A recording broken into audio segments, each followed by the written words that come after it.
હંમેશાથી મારા લિસ્ટમાં છે ને એક અંબાણી ફેમિલી અને એક મોદી સાહેબ એ મારા લિસ્ટમાં પહેલેથી હતા. એ આઈ થિંક 12 રેસીપી લઈને ગયો હતો. થોડાક ટાઈમ પછી એક ડેટ પડી, 3 મહિના પહેલાંની એડવાન્સ ડેટ પડી કે ભાઈ 3 મહિના પછી એક ફંક્શન તમારે અંબાણી ફેમિલી માટે કરવાનું રહેશે એમ. તો નિકુંજભાઈ કેમ છો?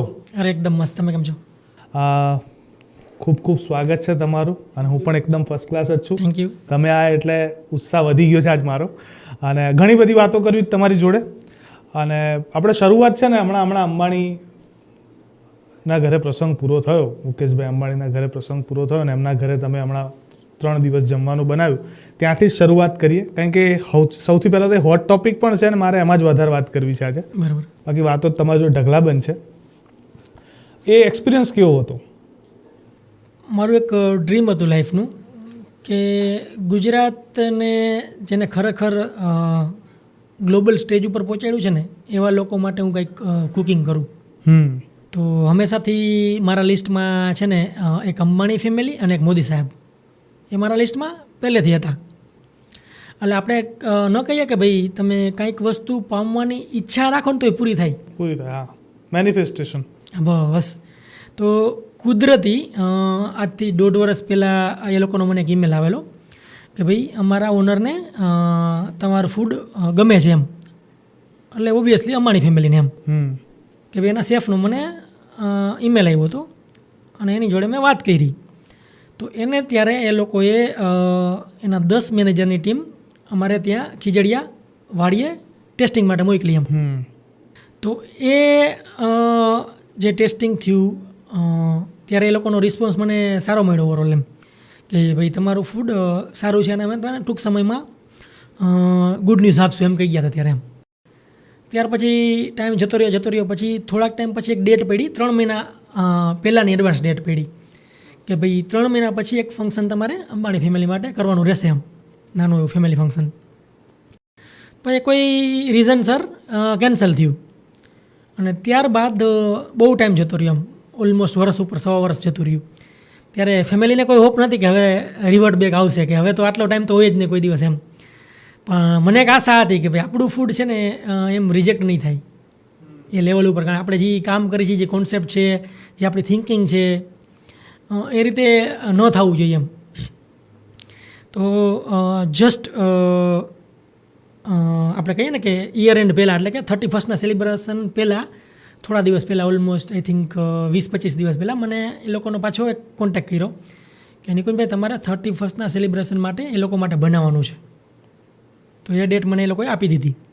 ત્યારે એ લોકોએ 1 દિવસનું બુકિંગ કર્યું હતું, અને પછી 31st પાછું એ લોકોએ કીધું કે ભાઈ હજી ડેટ એક્સટેન્ડ થશે, અને 1 જાન્યુઆરી ન્યૂ યરના સેલિબ્રેશનમાં જશે એમ, હવે 31st નહીં એમ. તો ત્યારે એ લોકોએ મારું પહેલા દિવસનું બુકિંગ કર્યું, અને હું તેમના માટે આઈ થિંક 12 રેસીપી લઈને ગયો હતો. અને મારા મેન્યુની એક ખાસિયત હોય કે વધુ ભાગે હું રેસીપી એવી ટ્રાય કરું કે ઓઇલ ફ્રી હોય, ઓછા ઓઇલવાળી હોય, ઓછા મસાલાવાળી હોય, એ રીતે બનાવવાની ટ્રાય કરતો હોય. તો એમાં 12 રેસીપી મેં બનાવી, એમાંથી ઓલમોસ્ટ 50% મેન્યુ મારું ઓઇલ ફ્રી હતું. ઓકે. જેમ કે જામનગરનો ઘૂંટો છે, એ ટાઈપની વસ્તુ. અને એક મારું સિગ્નેચર એક ચાટ છે જે શેકેલા બટેટા અને સક્કરિયામાંથી બને, કે જે કોઈ ઓઇલ નથી હોતું એમાં, મસાલા બી સિમ્પલ હોય. તો એ વસ્તુ મેં 10-12 બનાવી હતી. તો તે દિવસે એ લોકોએ મારું ખાલી 1 દિવસનું જ બુકિંગ કર્યું હતું. પણ આપણે કેમ ડિસ્કશન કરતા ફેમિલીમાં, એવી રીતે કદાચ એ લોકોએ બી ડિસ્કશન કર્યું હોય છે કે whatever, I don't know, કે ભાઈ એ લોકો મારું જમીને ગયા ત્યાર પછી 12 વાગે એના મેનેજરને નીતા ભાભીને પાછો ફોન આવ્યો કે ભાઈ નીતા ભાભીએ કીધું છે કાલે તમારે રોકાવાનું છે, અને તમારે આ વસ્તુ તો જે એને ભાવી ને એટલી રિપીટ કરવાની છે, અને એના સિવાય તમારે કંઈક નવું ઉમેરવાનું છે આમાં. તો મેં બીજા દિવસે બી એમના માટે ડિનર બનાવ્યું. અને પહેલા દિવસે તમે જો ને ઓલમોસ્ટ એના મેન્યુમાં જ્યારે નાના નાના ફંક્શન હોય ત્યારે 200 આઈટમ જેટલી હોય ઓન એન એવરેજ, 150-200 આઈટમ હોય કે એમ નાની મોટી. અને બીજા દિવસે બી એટલી આઈટમ હતી. પણ બીજા દિવસે જ્યારે મારું ડિનર બની ગયું અને રેડી થયું ત્યારે હું કાઉન્ટર બનાવ્યું ને ત્યાં ઊભો હતો, અને અંબાણી ફેમિલી આવ્યું. તો જનરલી એનો એક કોન્સેપ્ટ છે કે બધાને આવીને ગ્રીટિંગ્સ કરે, જય શ્રી કૃષ્ણ, કે બધા સાથે વાત કરે કે તમે શું બનાવ્યું, કેવી રીતે બનાવ્યું. પણ તે દિવસે કોઈએ મારા સામું જોયું બી નહીં ઇવન. એટલે મને ત્યારે થોડી વાર અચરજ થઈ કે આ બધી શું હાલતું હોય છે એમ. પણ એ મેં એક જોયું કે એ લોકો એ બી ધ્યાન રાખે છે કે ના બીજા જે શેફ છે કે બીજી ટીમ છે એ નિરાશ ન થાય એનું બી એ લોકો ધ્યાન રાખતા છે કદાચ. મને એવું ફીલ થયું એમ કે બધાને જઈને પૂછે કેમ છો, જય શ્રી કૃષ્ણ, શું બનાવ્યું છે, કેવી રીતે બનાવ્યું છે, વોટેવર. અને ત્યારબાદ બધે એ લોકોએ રાઉન્ડ મારી લીધો, બધા કાઉન્ટર અલગ અલગ. અને ત્યારબાદ મુકેશભાઈ થોડી વાર પછી મારા કાઉન્ટર આવ્યા અને ત્યાં આવીને બોલ્યા કે હાલો આજે તો હું ફક્ત કાઠિયાવાડી જ જમીશ.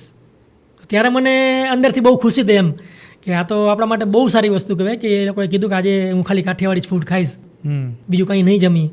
એટલે મતલબ કે આપણું ફૂડ કાલે ને ગઈકાલે ક્યાંક ને ક્યાંક એવું સારું લાગ્યું હશે કે જેથી આજે આપણું જ ખાશે ખાલી એમ. તો એ બધા લોકોએ સારું એવું મારું ફૂડ જમ્યા અને બધાને ખૂબ પસંદ આવ્યું. અને ત્યારબાદ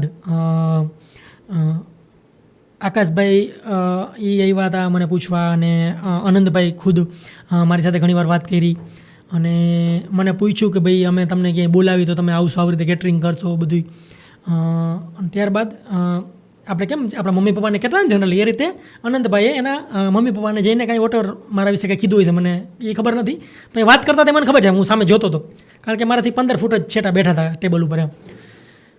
ત્યારબાદ થોડી જ વારમાં મુકેશ અંબાણી અને નીતા અંબાણી એ બંને લોકો મારી પાસે આવ્યા. એટલે ત્યારે મને ખૂબ સારું ફીલ થયું, નવીનતા લાગી થોડીક કે આ લોકો બધું લોકો આટલું બારીકાઈથી ઓબ્ઝર્વ કરે છે મને, અને ફૂડને બહુ સારું નોલેજ છે.